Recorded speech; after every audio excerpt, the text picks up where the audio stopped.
ADO, back again. Part 2 of this debunking on the psychotic man damned comments section. There's a few I should just skim past, but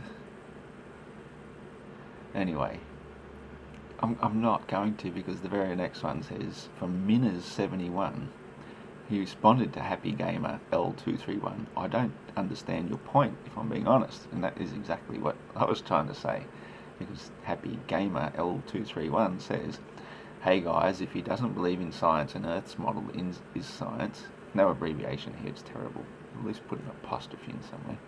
He uses brackets, it's only, and a full stop. It doesn't matter which shape is science, and you don't believe in that, well, looks like you flat earthers made a logical and humanity error right there. Like,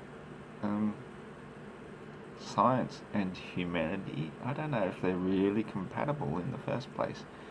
But anyway, thankfully, someone come along called Minners71 12 hours ago says, I don't understand your point, if I'm being honest.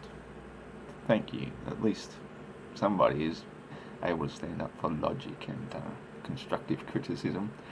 Al Margius comes back and says, Happy Gamer L231, flat tard mentality. An example would be doing social distancing while eating in a traditional boodle fight style. Ha ha ha. I had a quick look at that during the break, just to see if it was worth watching. It's a bunch of Filipinos lining up, eating as much rice and bits of fish as they can before another person comes and does it. Ridiculous. That's a boodle fight? Okay, well, I won't waste any further time on that.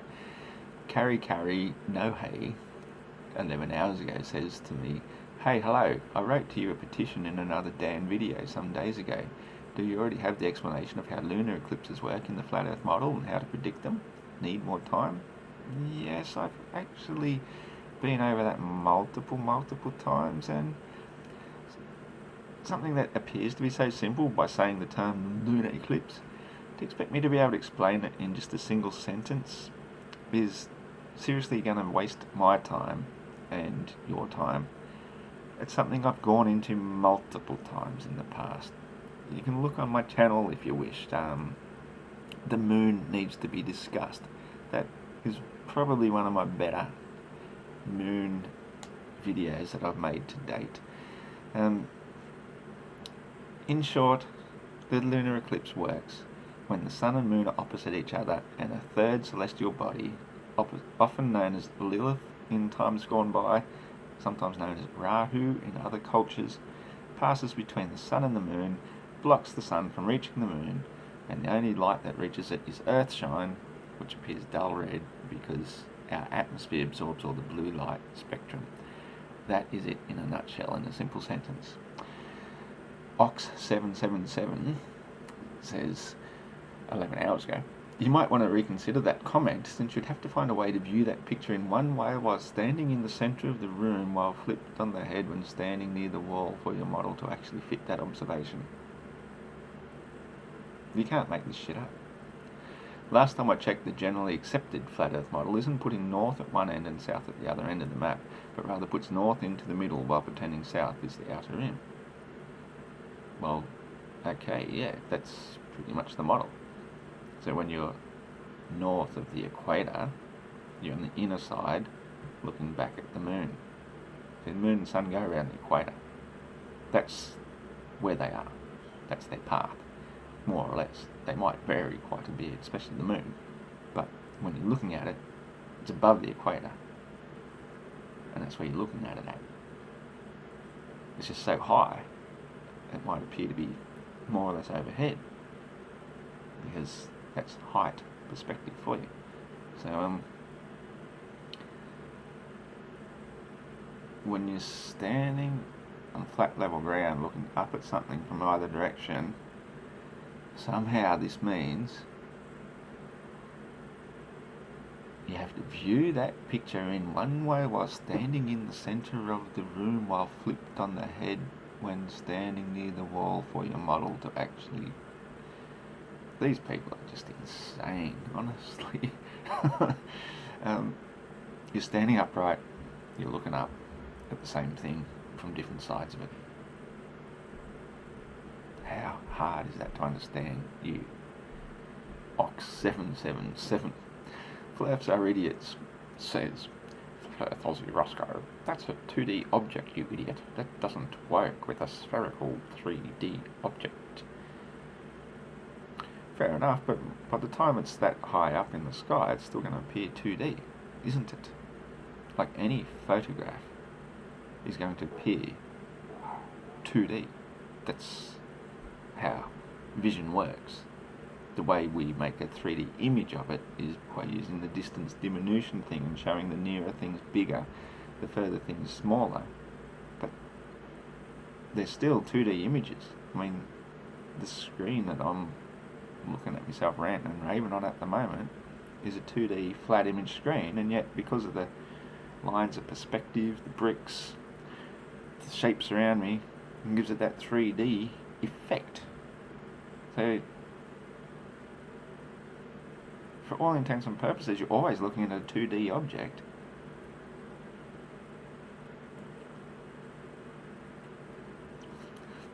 Oh, okay.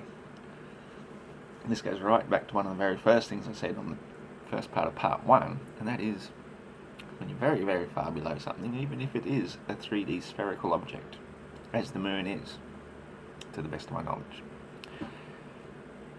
you're still only going to see the same side no matter where you look at it from. It's a little bit like another example I've used in the past. You're a fish. You're a deep sea fish. You live deep down in the sea. Above you is a floating buoy. Part of that buoy is completely underwater. The bottom part of the spherical part. The rest of it is above the waterline. You can't see any of it. Now, it doesn't matter because of your depth. How far you go, left, right, north, south, east, west, all over the shop, at the same depth beneath it, looking up at the same part of it, you're only ever going to see the same part of it. Ever. Nothing changes. It's the same with the moon. It's too high. You can't see around it. Same with the aeroplane going past at massive height. You only ever see the undercarriage. You don't see the top part of the plane just because it appears to be low to the horizon. It's not low. It's the same height as it is above you. Everything in perspective takes a parallel path of perspective, even though it's parallel the whole way. It's vision, convergence, perspective, the stuff I keep trying to drum into your stupid, dumb heads all the time.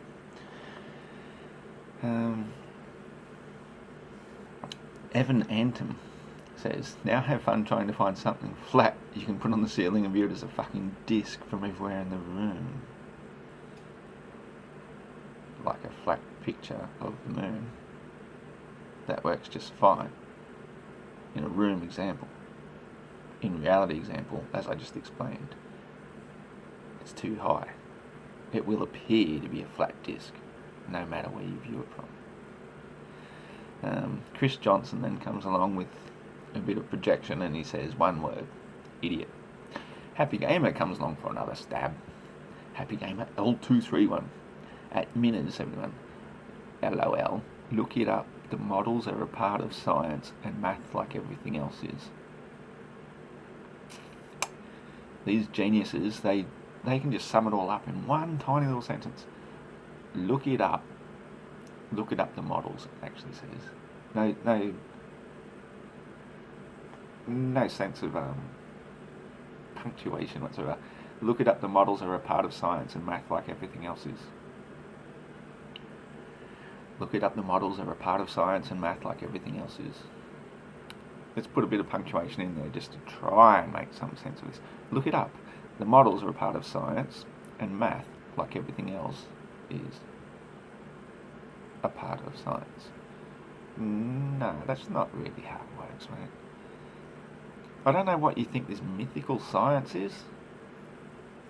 It's like this legend in your guys' brain. You just say the word science and you've just got the whole power of all the mystics of the world and knowledge of humanity behind you, supporting you. You're up on that pillar of science.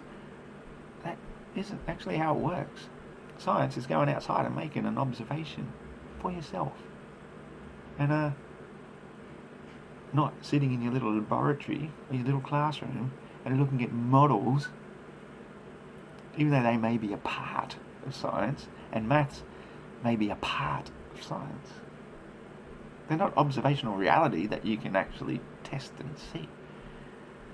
Far out. Let's see if John Holland from 10 hours ago has anything. Try it and you'll get it, and you will find it gets more elliptical the further away you are.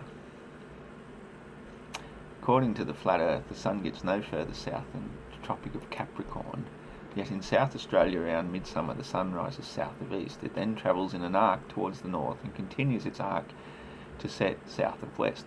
That doesn't work on any flat earth like many other things south of the equator. Now that's the closest we've had actually to an intelligent response so far, and I appreciate that, John Holland, but this elliptical thing you talk about still fails to grasp the sheer and utter sense of scale that we're talking about here. We're talking something massive. The equator is 25,000 miles round. Okay, so anything outside of that is even bigger still. Yet, your tiny little perspective point, this tiny little thing down here, what you're looking up out of, you can barely see 3 miles in either direction, assuming you're at flat level surface 6 foot of height. You might be higher. You might be able to see 100 miles in either direction. It's still nothing. It's still barely even a dot on the map of the continent upon which you live, compared to the true and actual scale of everything at true size. So when you see these tiny little models of the sun going around above us, and you think we should see it going around above us, like, you've got no idea.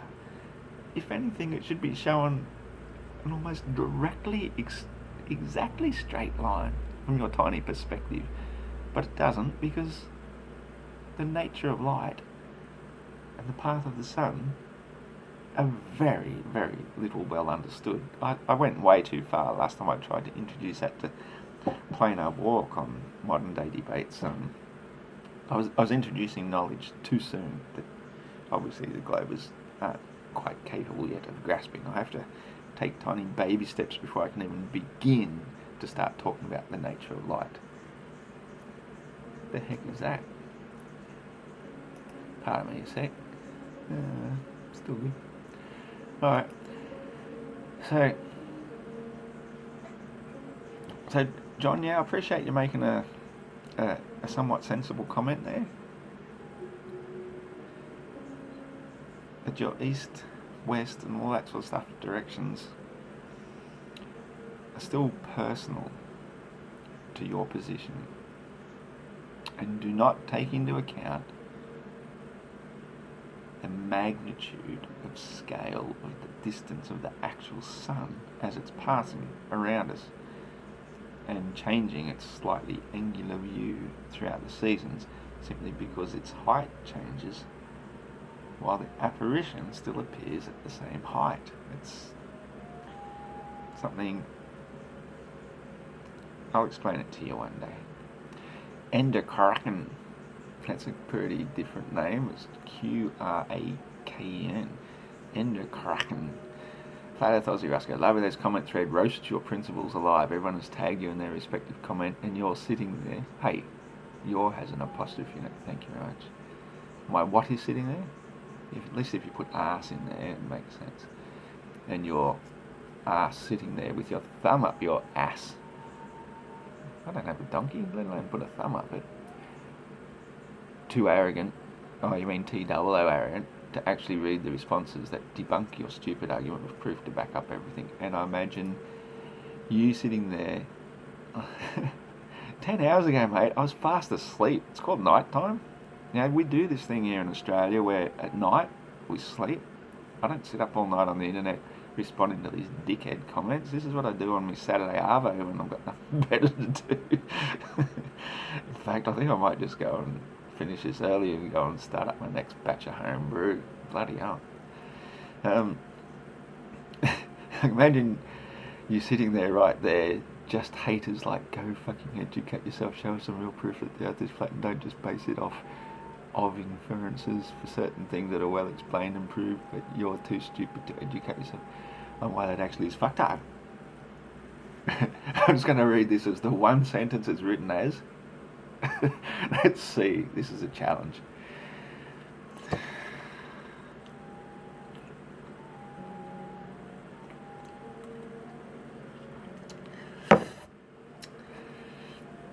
Ender Kraken at Flat Earth Aussie Roscoe. Love how this comment thread roasts your principles alive. Everyone has tagged you in their respective comment and you're sitting there with your thumb up your ass, too arrogant to actually read the responses that debunk your stupid argument with proof to back up everything. And I imagine you sitting there, I'm still right there, just haters like, go fucking educate yourself, show us some real proof that the earth is flat and don't just base it of references for yourself, things that are well explained and proved, but you're too stupid to educate yourself on why that actually is fucked hard. That comment speaks for itself. Like a projector could never do by itself. Onio Sayan says, I've never figured out why that is. Why does the moon appear upside down? Why wouldn't it look the same? My first response, dude, as I said, you're looking at it from different sides of a very large room. Gary Strumolo says to Flat Earth Aussie Roscoe, hey, rocket scientist, want your fantasy world of a flat Earth with spinning sun and moon rotating above it on circular paths completely destroyed? 3 words. Shadow tip method. It'd be nice to think that's where he finished it, wouldn't it? 3 words. Shadow tip method. Okay, let me read the rest of his response because it wasn't 3 words at all. All you need is a nice level surface. No problem for you since the entire world is flat, right? A straight stick and a sunny day. Any child can do the experiment. In fact, Cub Scouts do it routinely, so your high IQ shouldn't be too challenged. Your sun rotates around the Tropic of Cancer during the summer of the Northern Hemisphere, right? So let's pick a testing spot, say in the US or Canada. The path of your sun would have to go around you over the course of a day. Plant the stick in the ground so it is vertical. Mark where the tip of the stick's shadow is at various times of the day. You will notice that in reality it forms a slightly curved line. That line stretches from west to east. I'll forgive you that one, mate. We know the sun goes. Oh yeah, maybe you're saying west to east because the shadow, yeah, opposite from the direction of the sun. I'll give you that one. But in your world, the sun would have to mark out a nearly complete circle instead. Why, you say? Because the sun would have gone around you and the stick as a result of you being inside the circular path of your sun. This utter destruction of your fantasy can be verified by any observer anywhere on Earth that is inside the track of your sun. If you still can't understand this, please see a child and they can explain it to you. Your model is totally destroyed by a stick and the sun. Game over, idiot. Okie dokie. Well, mate, I think maybe you've probably already seen the answer because I've already responded to it multiple times. The sense of fucking scale of the size of the Earth compared to the size of the path of the sun around above us. But just because you're on the inner side of it, you have to be up in frickin' northern Sweden in summertime to even come close to being able to see the sun do an entire circle around you. Closer to the summer solstice, no less. And that's simply because the sun being much, much higher above us. Oh, look, there's a picture I drew earlier and explained multiple times before. Appears to go in a smaller circle to those far down below on the flat level surface. In the US or Canada, you're not that far north. You're not going to see that. You're just going to see that tiny little perspective part of your one horizon to the next. Sun passing overhead. I can't believe you guys are still resorting to shadows of sticks and thinking that's a scientific method to debunk reality. When even your highest of astrophysicists who publicly speaks anyway. I doubt he's even a real astrophysicist, but he's at least one of those TV ones, kneeling down in the grass Tyson, turns around and says that the Eratosthenes experiments would just as easily work on a flat Earth with a nearby local sun. So, the best you've got still proves the same argument that the flat Earth is arguing in favour of. You have to go further than that. Extraordinary claims require extraordinary evidence, and if you can't provide that, then sticking with shadows and sticks, mate, it does not totally destroy a damn thing except your credibility and how ignorant and stupid you are. Thank you, Gary Strumolo. Chris Johnson says to Ender, Earth is flat. The oceans prove it, for example. I flew from Los Angeles, California to Sydney, Australia, and none of the Pacific Ocean were curved. It was flat the entire duration of flight. Easy proof Earth is flat. There you go. Somebody who uses logical observation, never has to adjust for curvature, says it as simple as that.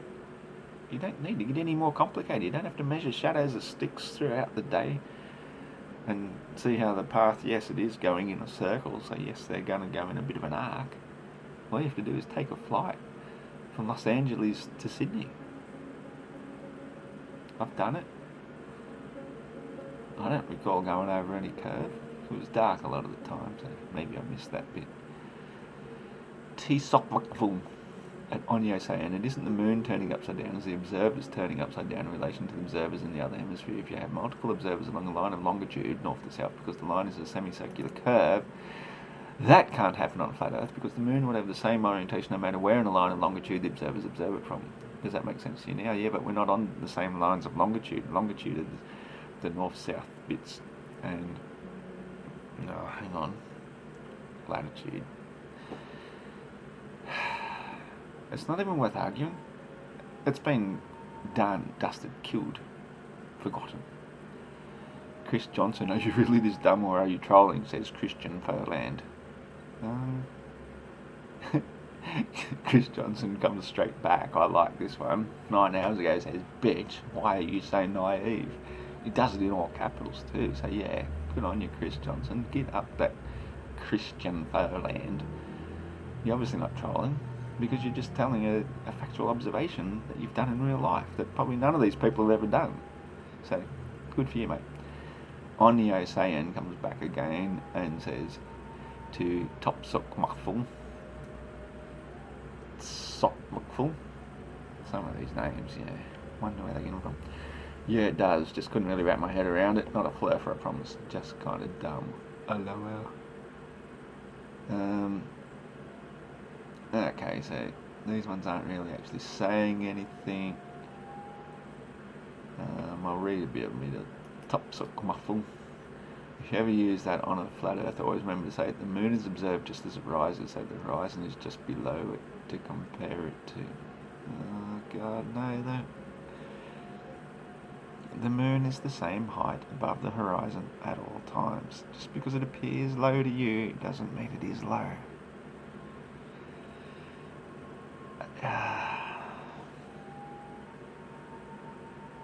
I'm going to have to go right back to basics with a really basic explanation for convergence.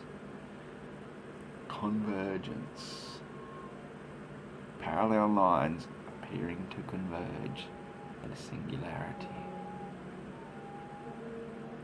It doesn't mean the ceiling appearing to converge downwards here is getting lower.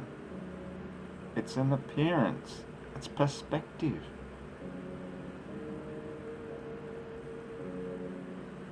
I haven't got a minute. Take my glasses off.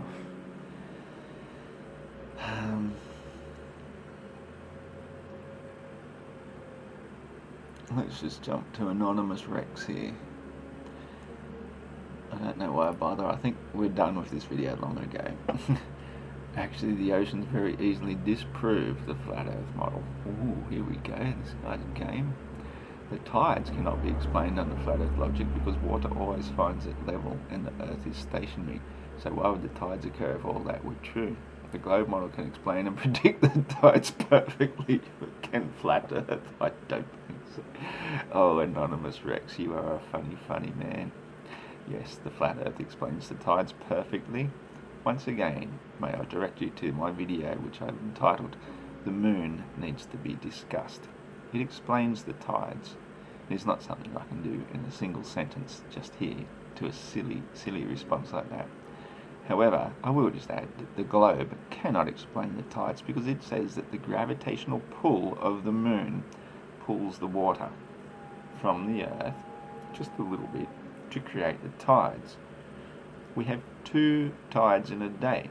You've got one earth, you've got one moon, one mass pulling one tide means the rest of the earth is basically left in a really big low tide. It does not create an extra high tide on the opposite side when the gravity of the earth is responsible for pulling the oceans towards it and the moon is responsible for causing the tides. You've got the moon and the earth pulling together in the same direction. One tide, my friend. One. 2 tides, one earth, one moon. Impossible. Tides debunk globe earth just like that. On a flat earth, of course, you've got the one moon going around, repelling the oceans as it goes, hitting a continent as it keeps going. The oceans go back to the other side, creating a secondary lower of the high tides. And by the time the moon gets back around again, it starts pushing it around again. All the tides coincide with the phases of the moon, the timing of the moon, 24 hours and 50 minutes later, each and every day. From somebody with years and years and years of personal experience observing tides and understanding how they work. Tell me again, how much of this you have done and how much you learnt from a fucking textbook in a fucking classroom.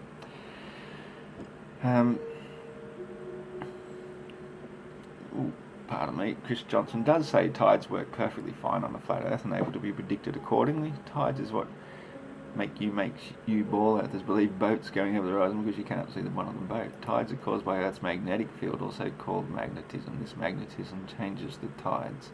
Magnetism is the only thing that can bend water. A simple example is putting a magnet next to water and you'll see the magnet is what causes the water to... Okay, Chris, you were doing okay for a bit there, but there's a flat earth and no. Anonymous Rex says, and you have actual evidence that shows a correlation between the tides and the magnetic field of the earth. Now here's one that talks to me. This is from LOL Surprise. I'll let people have their own arguments, not my circus, not my monkeys. So the moon is flat too? Or do we see the other side of the moon from another point on Earth? Or maybe north is the one side of the Earth and south is the other. Well, if the last one, does the Southern Cross look upside down from... Okay. Nothing intelligent to see there. I think that's it.